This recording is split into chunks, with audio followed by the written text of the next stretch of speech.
under Windows 2000. And the reason it was abandoned was because they realized that they couldn't truly sandbox something that was on the same desktop as all the rest of the applications because of the window message attacks and all sorts of other things. So one of the second aspects of this sandboxing thing was job objects. And job objects are kind of like ulimits. And we can restrict all sorts of things in a job object. We can restrict how much memory something can consume, whether it can create additional applications, all sorts of like very windowish access to the clipboard, all that sort of stuff. So it will prevent a whole load of ankle biter attacks here. So I really don't like the ankle biters. And so the job object, properly used, can keep the ankle biters at bay, and your ankles will then be safe. So,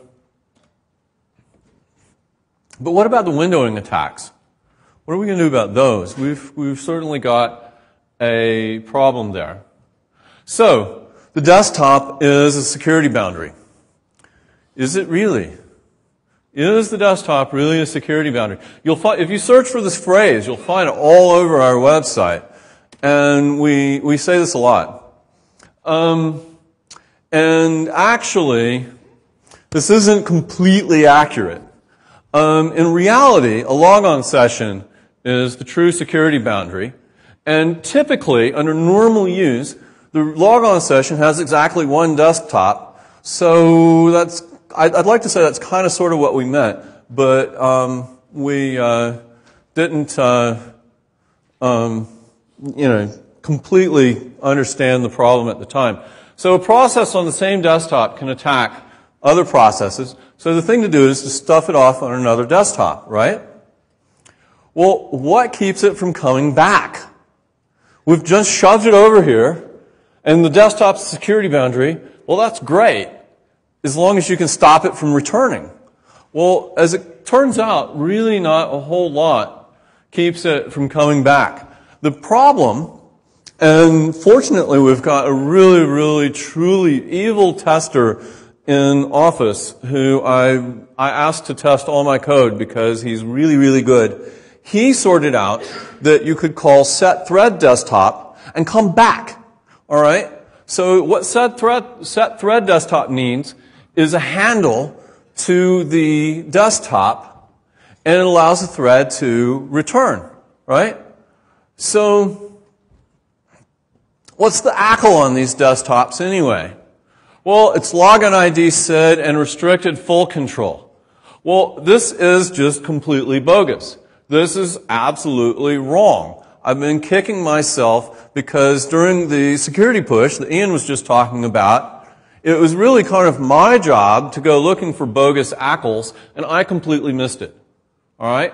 So I can kick the guys who put the ACL there in the first place, but it was my job to go find them. I missed it. All right? So I have to fess up. All right? So how do you keep them from getting a handle? Well, as it turns out, there's an evil trick. And this is courtesy of John Lambert. So we can put any SID that we want in the SIDs to restrict, even ones that don't exist, things that don't correspond to any group or any user or anything else out there. All right? So this is something that I think is pretty cool. So now you stuff a deny ace on the current desktop for the SID that you just stuffed into the SIDs to restrict. Now your restricted process can't get a handle, it can't call set thread desktop, and it ain't coming back. Okay? So this was, I was much more cheerful once we figured out this. And now it's stuffed off on this other desktop. It's not coming back. And I think we've got a really fairly secure solution. So the network implications here are that restricted process is not able to use Windows networking. So you can't authenticate to almost anything anywhere.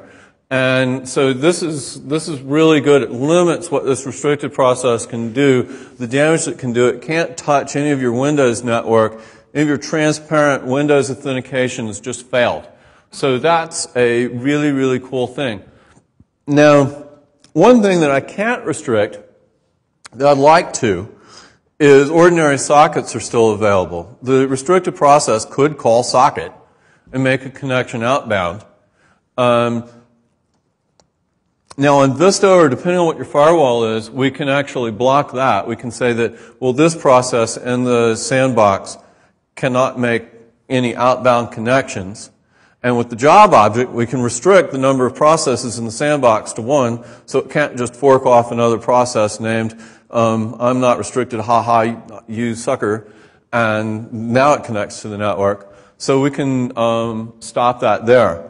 So, as you may have figured out, I've actually got about an hour and a half worth of presentation here that I just dumped on your head in 15 minutes of rapid talking.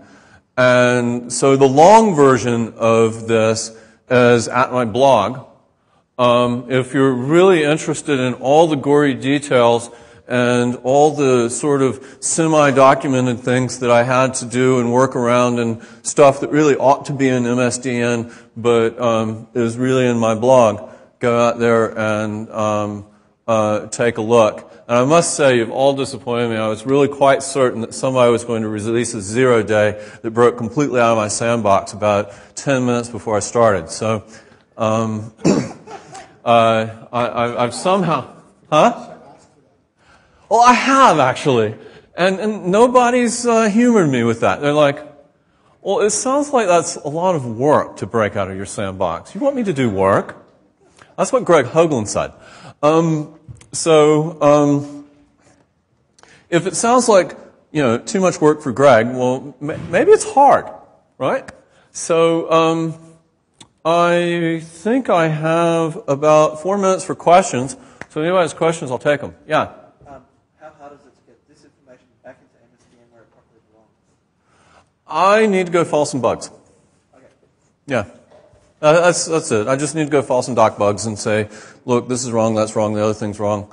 But meanwhile, it's documented on the blog, which is actually on MSDN. So it's on MSDN. It's just not in the right place. Other questions? Nothing else? Okay. Yes. Why did you pick the document converter as the first place to try this?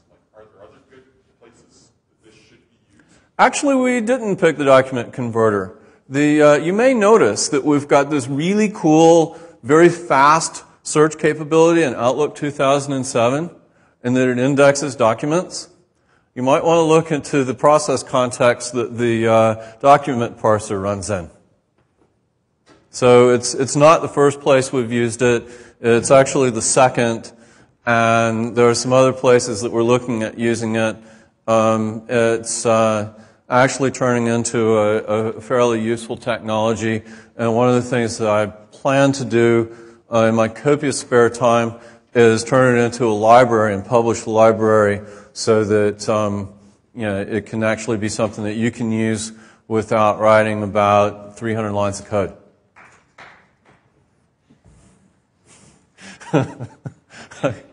Okay, so that's that. Yeah, more question? Just one last question. Sure. How much of this can be used by MacBU to actually make Mac Office 2008 also work in a similar fashion? Obviously, it's very Win32 specific. Oh, it's totally Win32 specific. If you're running on Mac, I'd presume that you can use whatever capabilities there are on Unix to do the same type of thing, running as nobody and so on. And actually, that's what that's the goal, is to try to get Windows to do what Unix has been doing for years. Because it's long been my position that I shouldn't need anything other than Windows to do things securely. But yeah, the Mac people could use same type of approach, but they've obviously got a completely different underlying operating system to deal with and different capabilities. Okay, thank you.